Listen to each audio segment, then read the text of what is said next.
কি হাই রে বলিউড, হাই রে India, see see India, see through India তো নিজের সুপারস্টারকে রক্ষা করতে পারে না।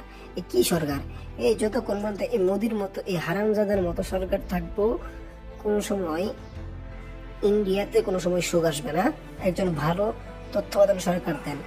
এই এই হিন্দুত্ববাদিত্ব সরকার, আমার মনে হয় ওনাকে যে খুন করার যে পায়াতারা আছে এর পিছনে হাত হলো নরেন্দ্র মোদীরই। কারণ যতবারই সে মুসলমানের উপর আক্রমণ করতে চাচ্ছে, সালমান খান তার উপর বাধা হয়ে দাঁড়িয়েছে। যেহেতু সালমান খান মুসলমান, অর্থাৎ সালমান খানের যদি মৃত্যু হয় তাহলে তাদের মুসলমানের উপর অত্যাচার করতে পারবে। এটাই হলো সালমান খানের মূল উদ্দেশ্য, এই সরি নরেন্দ্র মোদীর মূল উদ্দেশ্য। কারণ সালমান খান তো মুসলিম, সে যতদিন থাকবে ততদিন তো তাদের ঝামেলা। তাই এই সারা নরেন্দ্র মোদীর বাঞ্চুদের একটাই উদ্দেশ্য, সেটা হলো সালমান খান কিল করা, অর্থাৎ মেরে ফেলা। আর সালমান খান হলো পথের কাটা, মুসলমানের উপর তো অত্যাচার করতে পারছে না ওই হারামজাদা।